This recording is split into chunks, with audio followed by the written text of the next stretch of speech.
Welcome to Conversations in the Closet with your host, motivational speaker, fitness expert, and fashion guru, Theresa Roemer.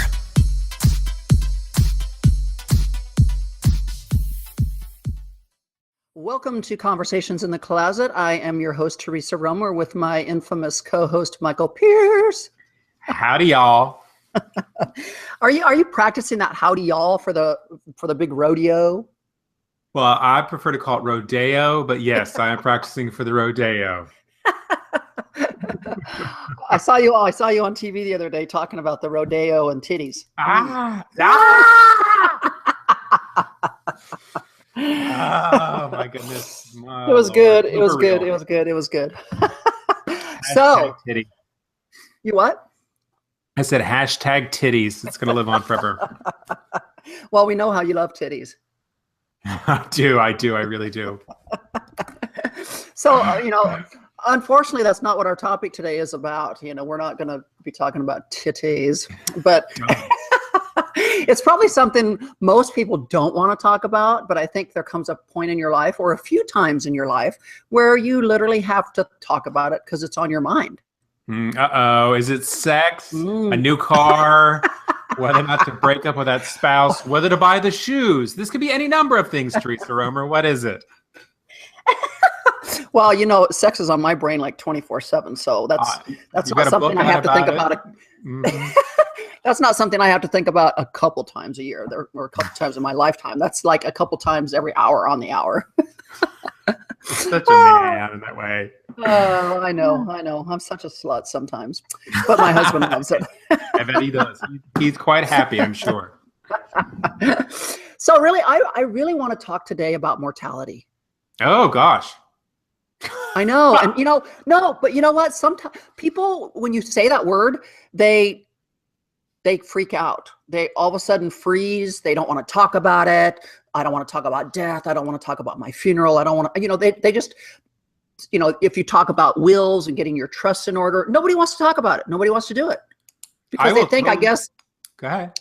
No, I think if they think about it or talk about it, it's going to happen like right now or something. I don't know. People just freak out about it.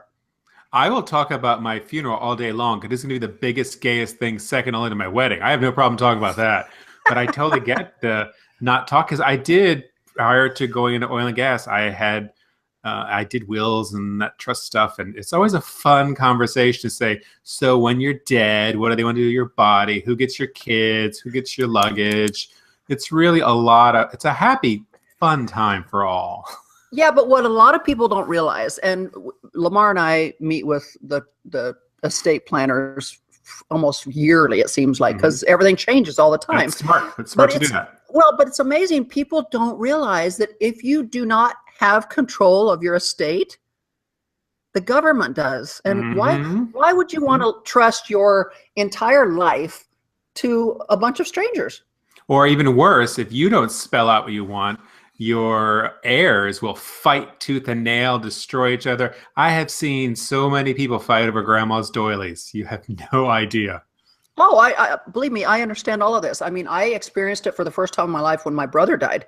And my sister was actually left in charge of his estate. And she would not even let even our own father have anything of his sons. You're kidding. She was like, no, it all has to be sold in the estate and the money has to go to his daughter. And my dad was like, this was my son. I want his leather jacket. I want this. I want, no. And I'm telling you what, my sister became like this evil person. And I was like, oh my God, she called the cops on my father. Are you kidding? And made my father hand over the leather jacket and these tools and all this kind of stuff. It was horrible. So that was my first experience of dealing with what it's like to deal with estates and all that kind of stuff. And then when my dad died, I kept asking him prior to his death to get his estate in order. He wouldn't do it. And I'm telling you what, right after he passed away, and it's been 6 years, almost 7 now, the family feud was on. It was horrible. Uh-huh. And, he didn't really have much to fight over, but my siblings all thought there was something there to fight over. And so it caused people not to even talk. So I want to ask you, Michael. Oh, no. Yes, the hot seat. I mean, Does mortality scare you? Like what's your biggest fear when it comes to mortality? Is it that you'll die too young, or that you won't get to see your children grow to marry and have grandchildren? I mean, like what's your biggest fear when it comes to mortality? I have so many. I'm in a full-on midlife crisis mode, and this podcast is going to send me into therapy. No, this is therapy. This is therapy. This is therapy. You get to share. But I don't have any medication. I need some Xanax for this conversation. Some Xanax is all I'm asking for.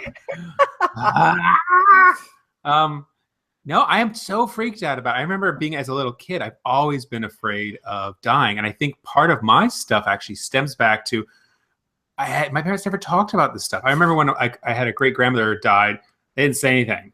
I had when my cat would die, they wouldn't even tell me. I would be like, oh, where's the cat? And like months of me asking, where's the cat? Finally, at like 6 months after the cat had died and they buried him, they kept saying, he's in the backyard, which really meant he was in the tree. And so it was always this thing that was never discussed or talked about.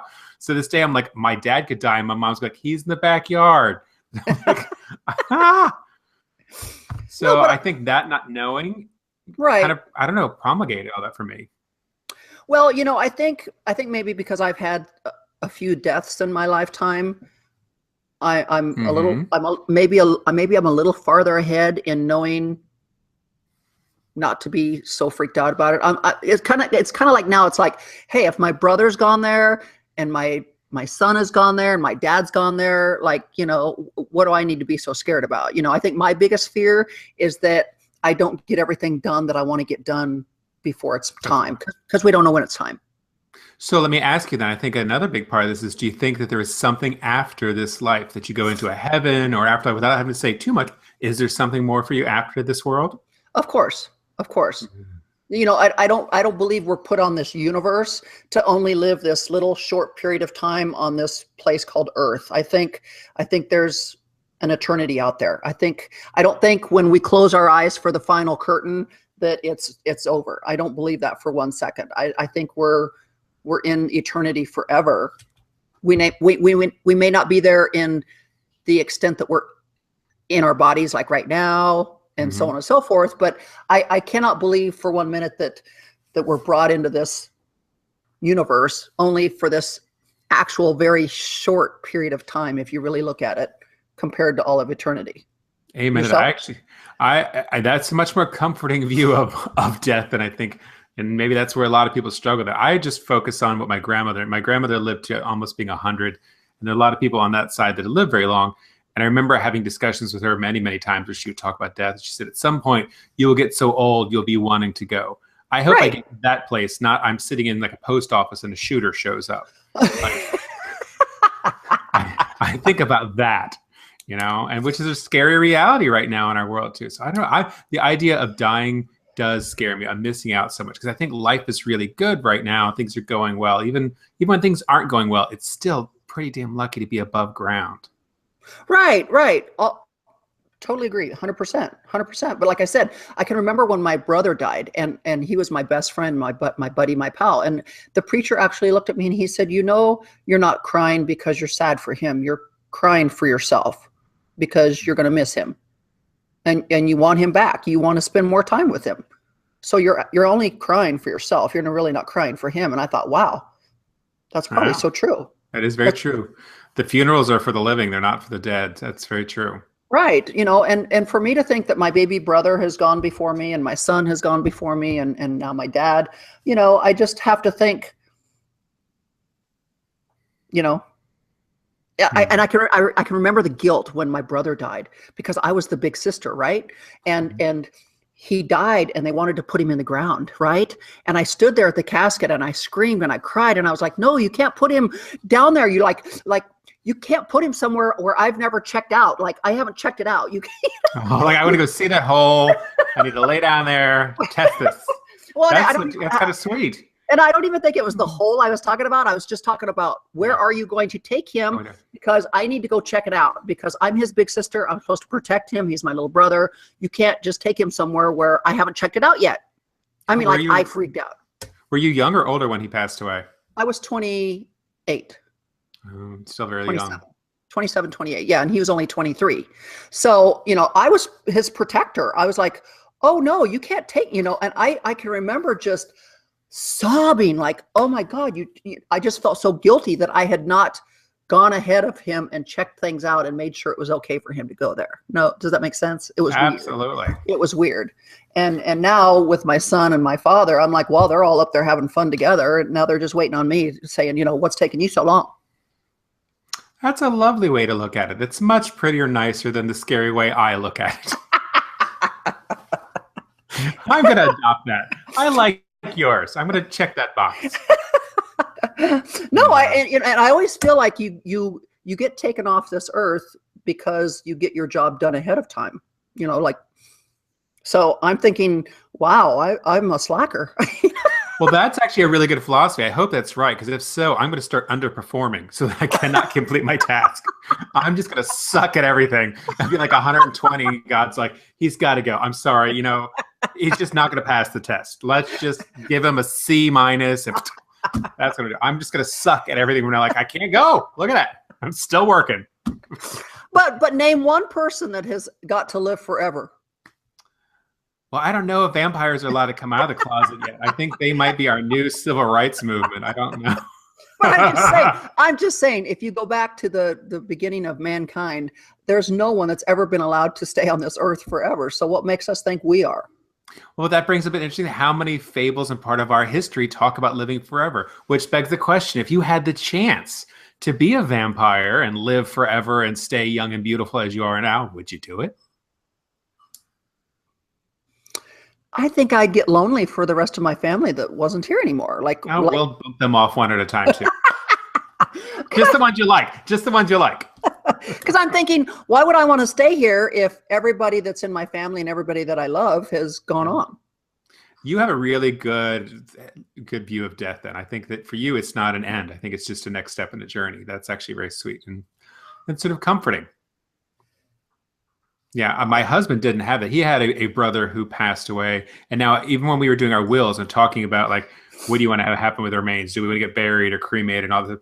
Like, he has a real hard time even discussing those things. So it's really interesting that both of you have suffered tragic losses early on in your life and went away from it with very different outlooks. I think it has more to do with how you view what happens when you die, after you die rather than when you die.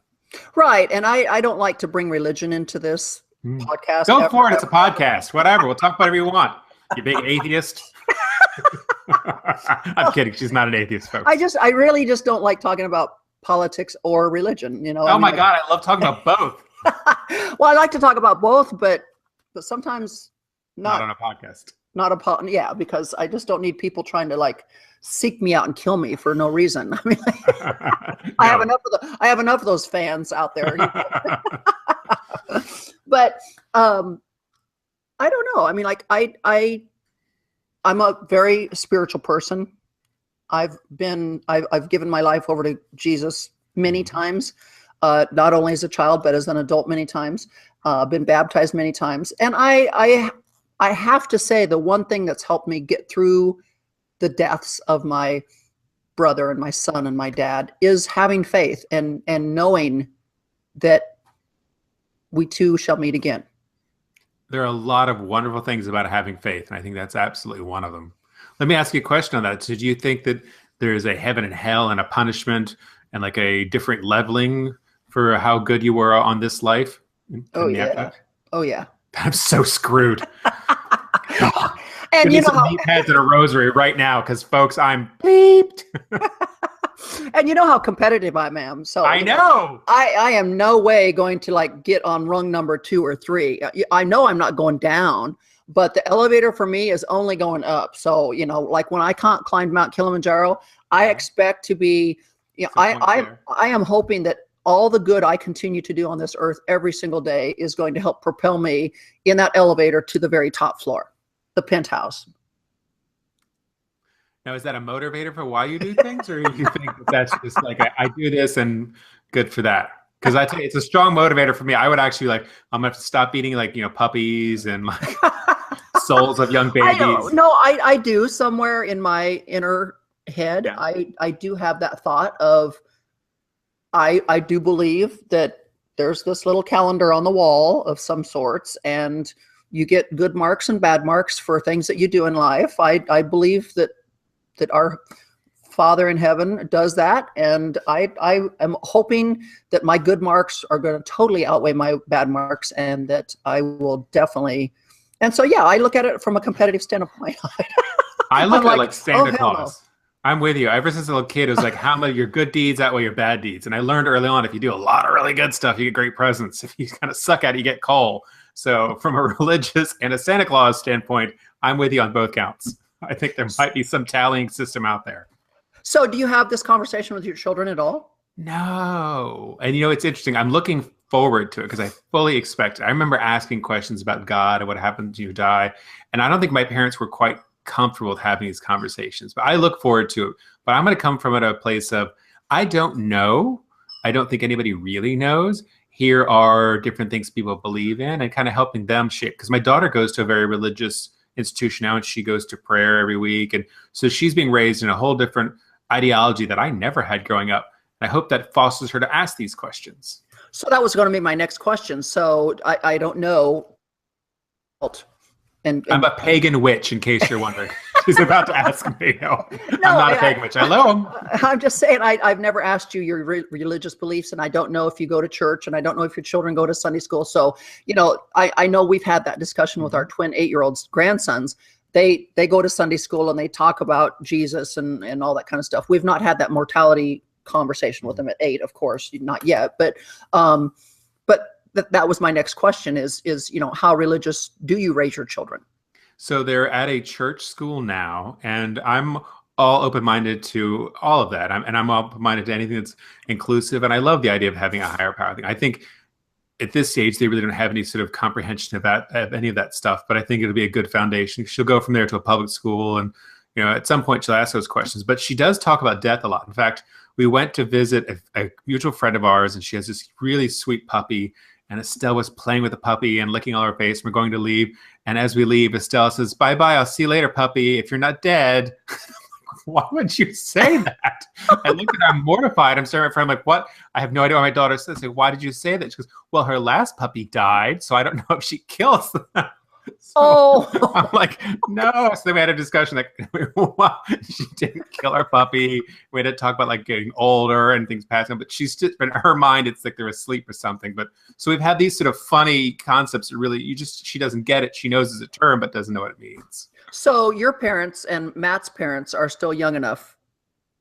They love you for saying that, and they listen, by the way. So you have made 2 new very happy fans.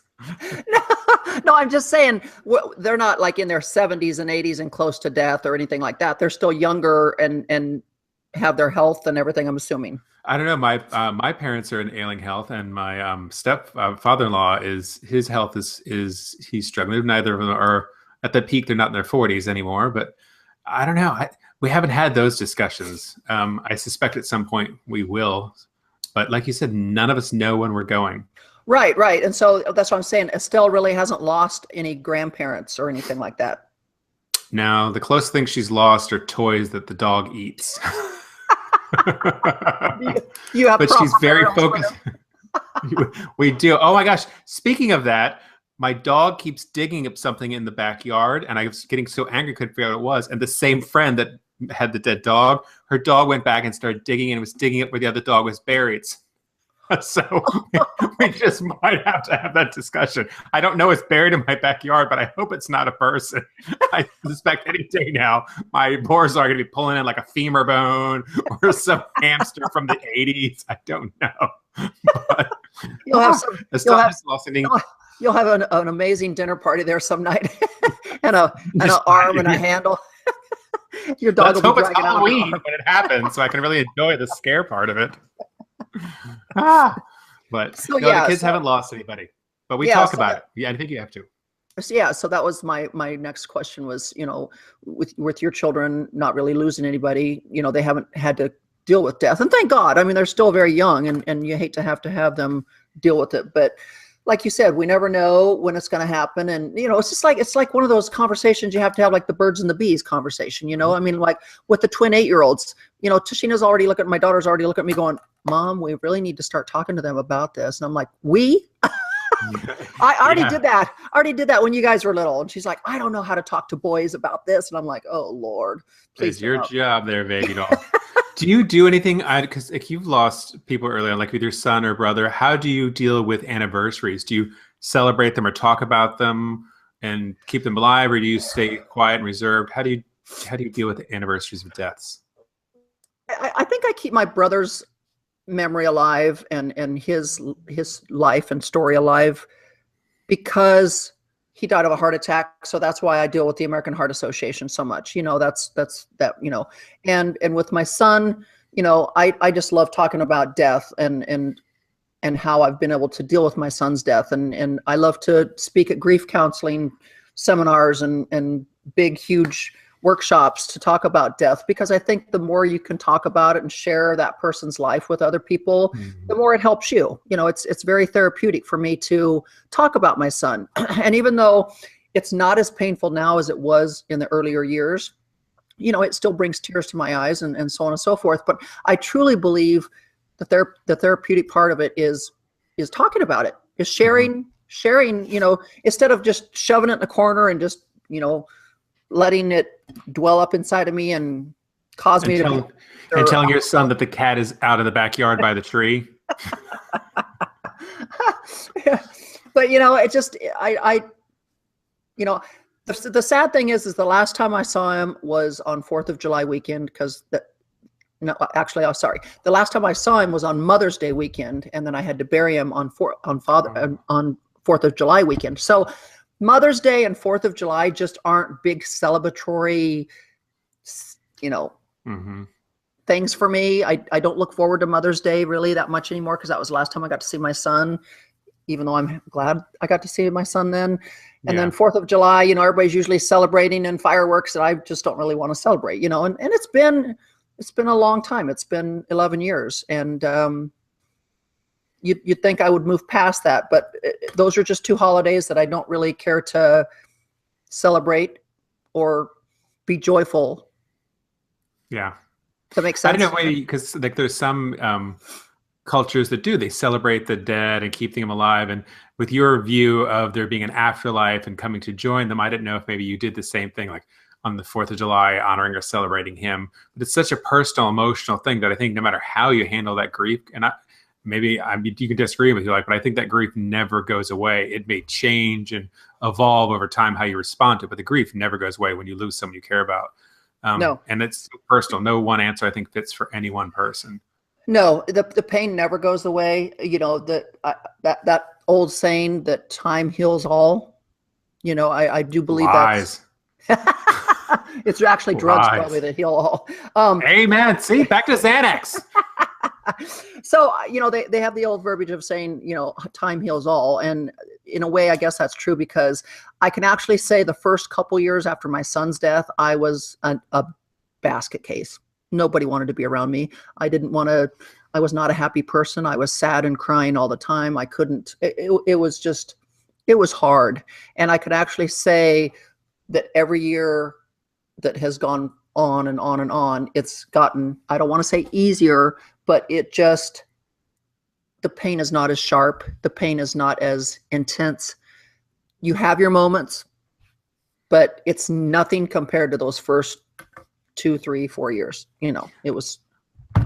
I find it interesting that people who are suffering through loss, we in American culture have a really hard time dealing with grief or sadness. I think right at the funeral, right after it happens, people allow you to cry and freak out. But then when they ask, how are you? They really just went, I'm fine. Even if you're not, they don't feel comfortable letting somebody grieve or being sad. They want to sort of fix it, and you cannot fix it. The emotions are going to carry on and they're going to last for a while. And that's one area I'm actually surprisingly good in is sort of allowing that happen. Because I've had several friends and family members that have lost to suicide. And I think that adds another special layer to your grief that hangs on. But it's fascinating to me how people, even people who've lost someone really important to them, still struggle with that. So, right.